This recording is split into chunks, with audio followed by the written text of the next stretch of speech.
14 বছর গেল, 15 বছরে পড়লো, আমার মেয়ের আজ যাবত আমি বিচার পাই নাই, বিচার আমি পাই নাই। কিন্তু যেই সরকার আসুক আমার মেয়ের বিচার যেন হয়, আমি এটা সরকারের কাছে দাবি। আর আমার মেয়ের বিচারটা যদি হয় তাহলে কারো মার সন্তান আর কাঁটাতারের মধ্যে ঝুলবে না। মেয়ে হত্যার বিচার চেয়ে এভাবেই দাবি জানান কুড়িগ্রাম সীমান্তে হত্যাকাণ্ডের শিকার কিশোরী ফেলানীর মা জাহানারা বেগম। আজ ভারতীয় সীমান্তরক্ষী বাহিনীর গুলিতে নিহত ফেলানী হত্যাকাণ্ডের 15 বছর হলো। আগামীর সরকারের কাছে বিচার প্রক্রিয়া ত্বরান্বিত করার আবেদন এই মায়ের। আজও যাবৎ কিন্তু আমি বিচার পাই নাই। শেখ হাসিনা থাকাকালান্তে কিন্তু বিচার কিন্তু করতে পারত, কিন্তু উনি বিচার করে নাই। এখনো আমি কিন্তু হাল ছাড়ি নাই, বিচারের দাবি কিন্তু আমি এখনো চাইতেছি সরকারের কাছে। কিন্তু আমাদের বাংলাদেশের সরকার, যে কোনো সরকার আসুক, উনি যেন আমার ফেলানির বিচারটা যেন করে। কেন আমার ফেলানি যেরকম কাঁটাতারের মধ্যে ঝুলে মারছে, ওরকম যেন কারো মার সন্তান যেন না ঝুলে। আমার ফেলানির বিচারটা যদি হয় তাহলে আর কোনো মার সন্তান ওইখানে ঝুলবেও না, আর ওনারা মারবেও না।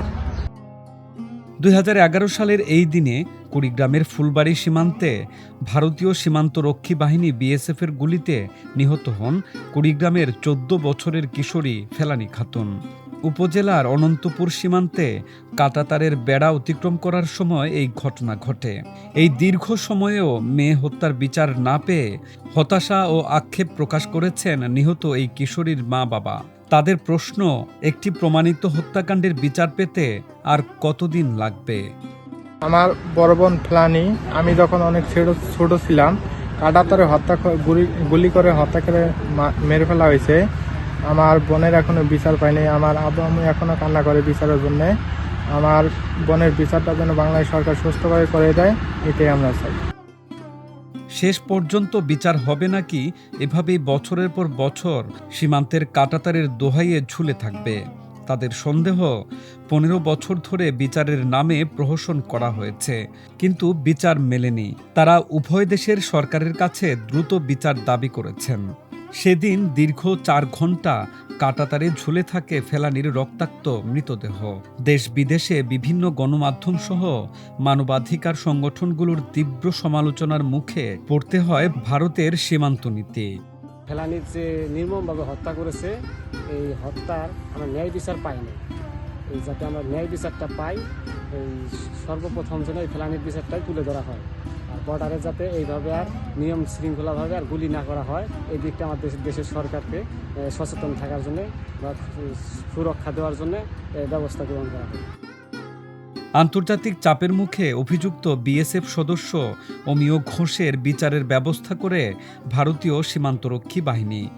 2013 সালের 13 আগস্ট ভারতের কুচবিহারে জেনারেল সিকিউরিটি ফোর্সেস কোর্টে ফেলানী হত্যা মামলার বিচার শুরু হয়। সাক্ষী দেন ফেলানীর বাবা নুরুল ইসলাম ও মামা হানিফ।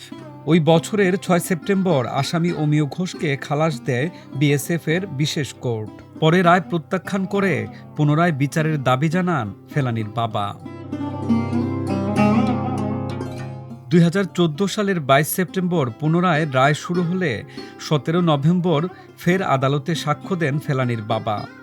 2015 সালের 2 জুলাই এ আদালত আবারও আত্মস্বীকৃত আসামি অমিয় ঘোষকে খালাস দেয়। 2 দফা অভিযুক্ত বিএসএফ সদস্য অমিয় ঘোষকে খালাস দেওয়ার রায় প্রত্যাখ্যান করে 2015 সালে ভারতীয় সুপ্রিম কোর্টে যৌথ রিট আবেদন করেন ফেলানীর বাবা নুরুল ইসলাম এবং ভারতীয় প্রখ্যাত মানবাধিকার কর্মী কিরিটি রায়।